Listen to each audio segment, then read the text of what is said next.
आधी बियर पीती हैं, उसके बाद एकदम से थोड़ा सा इंटीमेट होने की कोशिश करती है मेरे साथ। और फिर जैसे ही 10 इंटीमेट होने के बस 2 मिनट बाद ये मुझे धक्का देके स्लैप करती हैं और कहती हैं कि you are trying to rape me. तो कह रही आप वो कहता कि आप आके मिलो मुझसे यहाँ पे। मैं जाता हूँ अपने साथियों के साथ, 2 साथियों के साथ वहाँ पे। तो वहाँ पे मुझसे डिमांड की जाती है 5 लाख रुपए की। मैंने कहा अभी तो वो FIR कर रही थी कि मैंने उनका रेप किया है, अब वो 5 लाख रुपए डिमांड करी। एक लड़के से 90,000 ले चुकी है, एक से 2.5 लाख ले चुकी है, और जो हमारा डील फला है इसमें हमारे से जैसे 2.5 बात की थी और इसने 50,000 रुपए थी लड़के ने जी। मैं विनीता कुमारी से मिला था 14 मई को फारूक नगर में राधे स्वीट्स के पास। वहाँ से उनको मैंने पिक किया और उन्होंने बोला कि मुझे ड्रिंक्स करनी है, आप ड्रिंक ले लो। मैंने कहा ड्रिंक क्यों, पहले कॉफ़ी वगैरह पीते हैं चलो। तो कहती नहीं मुझे ड्रिंक करनी है। ड्रिंक करने के बाद मतलब वो ड्रिंक मैं लेता हूँ वहाँ से एक शॉप से, वाइन शॉप से। फिर कहती है होटल चलना है, होटल चलो, क्योंकि मैं इधर उधर नहीं बैठूँगी, मैं यहीं एरिया में रहती हूँ, मुझे यहाँ सब लोग जानते हैं और मुझे अपनी प्राइवेसी थोड़ी को प्रोटेक्ट करना है। मैंने कहा ठीक है। फिर हम वहाँ पे एक ऐप के थ्रू हम लोग होटल बुक करते हैं। होटल पहुँचने के बाद जैसे ये अपना बियर वगैरह पीती हैं, आधी बियर पीती हैं, उसके बाद एकदम से थोड़ा सा इंटीमेट होने की कोशिश करती है मेरे साथ। और फिर जैसे ही 10 इंटीमेट होने के बस 2 मिनट बाद ये मुझे धक्का देके स्लैप करती हैं और कहती हैं कि you are trying to rape me, मैं कंप्लेन करूंगी। मैंने कहा एकदम से आपको क्या हो गया, आपने एक सारी बोला कि आप ही ने बोला बियर लो चलो पीते हैं ये करते हैं, मैंने तो आपको कहीं नहीं बोला कहीं पे भी। उसके बाद जैसे ही मैंने जस्ट शूज़ उतार रखे थे, बस शूज़ पहने और मैं बाहर आ गया होटल के। मैंने रिक्वेस्ट की कि ये थोड़ा रूरल एरिया है, इनको मैं कहीं ड्रॉप कर देता हूँ, आप चलो, आप ऐसे ना करो, लेकिन वो नहीं गई। फिर मैं अपना घर आ गया। घर आने के बाद मुझे शाम को फ़ोन आता है फारूक नगर थाने से, लेडी आईओ का, मैडम का, मुनीश देवी जी का। उन्होंने बोला कि ऐसे ऐसे तुम्हारे खिलाफ सेक्शन 376 के बिहार पे केस फाइल हुई है, कंप्लेन आई है विनीता कुमारी का। मैंने फिर उनको बताया कि मैडम ये तो मुझे ट्रैप में फंसाया गया है, आप इसकी इन्वेस्टिगेशन करिए प्लीज़, उनसे पूछताछ करिए। तो कहती कि नहीं आप थाने में आइए मंडे को। मैंने कहा ठीक है मैं मंडे आता हूँ। फिर नेक्स्ट डे लेकिन मैंने उनको फ़ोन किया था, वो संजोग से यहाँ राजीव चौक आई हुई थी। उनको मैंने मिल के बताया कि मैडम मेरे साथ तो ऐसे ऐसे ट्रैप हो गया। तो कह रही अब जो भी है इस मैटर को बाहर ही अपना क्लियर कर लो, नहीं तो इसमें सज़ा हो सकती है, क्योंकि लड़की की ही सुनी जाती है। मैंने कहा चलिए ठीक है मैम, मैं आप ही बात कराओ, आपके सामने ही आप आई हो हैं। तो वो कहती मैं तो खाटू श्याम जा रही हूँ, मैं आ रही हूँ 2 दिन बाद, तो मैं फिर फ़ोन करती हूँ। ठीक शाम को मेरे पास एक वकील का फ़ोन आता है, वकील बन के, कि राजेश कुमार द्वारका सेक्टर 10 से, चैम्बर नंबर 28 से मैं बोल रहा हूँ, जो आप आ जाओ, विनीता कुमारी का केस आपका सेटलमेंट करा दें। मैंने कहा क्या चीज़ का सेटलमेंट? तो कह रही वो कहता कि आके मिलो मुझसे यहाँ पे। मैं जाता हूँ अपने साथियों के साथ, 2 साथियों के साथ वहाँ पे। तो वहाँ पे मुझसे डिमांड की जाती है 5 लाख रुपए की। मैंने कहा अभी तो वो FIR कर रही थी कि मैंने उनका रेप किया है, अब वो 5 लाख रुपए डिमांड करी। तो एक तो एक्सटॉर्शन का मामला, आप इसमें क्यों पढ़ रहे हो, आप तो एडवोकेट हो गए, आपको तो इस पर सोचना चाहिए। तो वो कहता नहीं जी हम तो बीच के रास्ते हैं, आप देख लो क्या करना है आपको। मैं फिर वहाँ से चले आता हूँ। फिर शाम को कॉल आती है मेरे पास कि 3 लाख तक का करा देंगे हम। मैंने उसमें के बाद रिकॉर्डिंग वगैरह चालू, वहाँ से उस स्टेप से मैंने रिकॉर्डिंग करनी चालू होगी। लेकिन मैं मानता नहीं, मैंने बोल दिया कि तुम्हारे खिलाफ मेरे पास सारे सबूत हैं, मैं 1 रुपया किसी को नहीं देने वाला, और जो होगा जो कार्रवाई होगी मैं उसके लिए कोई दिक्कत नहीं है मुझे। फिर नेक्स्ट डे मेरे पास मुनीश देवी जी का फ़ोन आता है कि क्या भाई तुम थाने में आओ, और जो भी है मैं उसको एक्यूज़ को बुला रही हूँ और आमने सामने बैठ के बात होगी। मैं फिर पहुंचता हूं करीब 2 बजे वहां पे थाने में। तो उन्होंने मुझे अपनी पूरी कंप्लेन पढ़ाई। कंप्लेन में ही बुलाया अंदर? हाँ जी, हाँ थाने रूम में लेके? हाँ जी आईओ रूम में।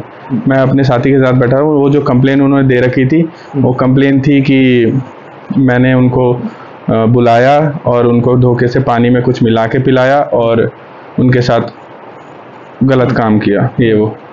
तो उन्होंने बोला देख लो इसमें तो कुछ भी नहीं है, अगर कानून की तरफ से होगा तो इसमें कम से कम आपको 7 साल की सज़ा होगी ही, भले आप निर्दोष पाए जाओ लेकिन 7 साल के लिए जाओगे। तो बाहर एक ज़रिया होता है, एक दूसरा ज़रिया होता है जिसके थ्रू ये चीज़ें सॉल्व हो सकती है। मैंने कहा मैडम आप सॉल्व करिए प्लीज़, मुझे निकालिए, मैं तो फंस गया हूँ इस चीज़ में। फिर ये लड़की विनीता कुमारी अपने वही ठीक साथी के साथ जो आज ये पकड़ा गया वहाँ आती हैं, और उसके बाद इनका बयान, हम दोनों का बयान लेने के बाद वो कहती है अपना तुम बात कर लो। तो मेरी तरफ से जो 2 साथी गए थे वो उन्होंने इस लड़के से बात करी, इसने वहाँ 2 लाख रुपए की डिमांड करी कि अभी आप दीजिए और मैं ये कंप्लेंट वापस हो जाएगी। लेकिन उन्होंने बोला इतने पैसे तो है नहीं हमारे पास, हम कहाँ से लाएं, ये है वो है। तो वही डराने धमकाने दे देगा कि अगर तुम पैसे आज नहीं दोगे तो जो मैं मतलब मेरे बारे में कि ये यहाँ से जा नहीं पाएगा, आज ही अरेस्ट होगा। तो वो भी घबरा गए, वो कहे कि चलो जो भी है लेते जाते। मामला ये 90,000 रुपये पे आगे तय हुआ। 90,000 में मैंने 70,000 कैश दिए गए और 20,000 रुपये गूगल पे के थ्रू उनको ट्रांसफर किया गया।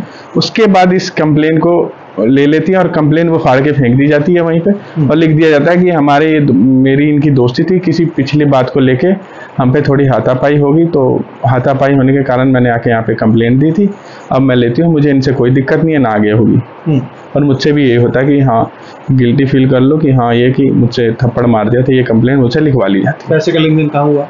पैसे का लेन देन गाड़ी में हुआ था बाहर, यही पोलो में, जो HR नंबर थी लास्ट का इसका 50। पुलिस स्टेशन में हुआ था या फिर बाहर हुआ? जस्ट फारुखनगर पुलिस स्टेशन के जस्ट बाहर।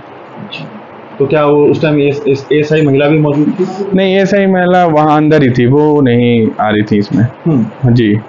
इसमें क्या आपको लगता है कि पैसे उसको भी दिए गए या क्या संदिग्ध भूमिका थी? लेकिन दूसरा जो केस दोबारा जो हुआ, ठीक करीब हो गए ना 1 वीक के बाद जो हुआ, उसमें वो महिला ठीक उसी लड़के के साथ जो मतलब आईओ थी, वो पहुंची थी जिस गेस्ट हाउस में मैं लेके गया था उनको, वहीं पे वो पहुंची थी। जो CCTV फुटेज में देखा तब मुझे पता चला कि कहीं ना कहीं ये भी मिली हुई है, क्योंकि वो अक्यूज ऑलरेडी मुझसे पैसे लेके जा चुका है और उनके सामने मैंने इन्हें बोला कि मुझे तो पैसे लेने के लिए ये सब किया जा रहा है, तो आप इस पे कार्रवाई करिए। लेकिन फिर वो मतलब कुछ दिनों बाद ही उसके साथ पाई जाती हैं। तो इसमें मुझे लगता है कि हाँ उनका कुछ ना कुछ है, बाकी ये तो इन्वेस्टिगेशन का पार्ट है। आपने क्या महिला पुलिस अधिकारी के खिलाफ भी शिकायत दी है? जी नहीं, मेरे साथ जो एक्चुअल जो हुआ है मैंने दे रखी है कंप्लेन, और जो मेरा केस था उस जो उसमें इन्वॉल्व जो कॉल्स आए मुझे, इनफैक्ट उनसे भी जो कॉल आया वो उसके बारे में मैंने बताया गया है।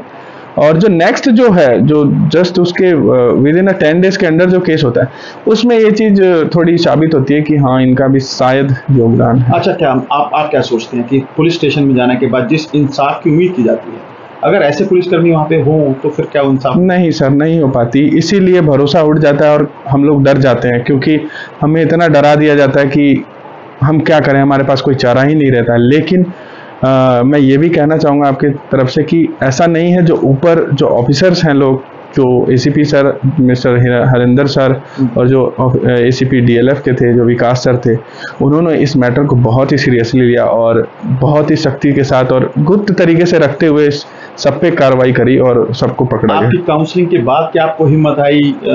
नहीं, मुझे हिम्मत एक्चुअली, हाँ ये मैं बताना आपको भूल गया। तो ये जब मेरे साथ घटना घटी उसके बाद मैंने ये जो दीपिका मैडम है जो इस पे बहुत लाइक जो फेक रेप केस होता है, इन्होंने इस पे बहुतों को इंसाफ दिलाया, तो मैंने इनको कांटेक्ट किया और इनको मैंने अपनी पूरी स्टोरी बताई। इन्होंने फिर कुछ अपने तरीके से कंप्लेन वगैरह फाइल करी, ट्विटर वगैरह पे पोस्ट किया, और उसके बाद फिर इनके पास भी 1-2 केस आने लगे। इनके थ्रू फिर मैं मिलने लगा उन विक्टिम से जिनके साथ ये हुआ था। उसके बाद हम सब ने बैठ के फिर इसके खिलाफ जो है कि हमने सोचा कि नहीं, अब जितना भी हो सके सख्त से सख्त हमें हिम्मत रख के और इसको खत्म करना चाहिए। अच्छा, आप खुद सोशल मीडिया का दंश भुगत चुके हैं, क्या कहना चाहेंगे ऐसी तमाम युवाओं से जो इस एप्लीकेशन के जरिए दोस्ती करके और इस तरह के केस में फंसते हैं?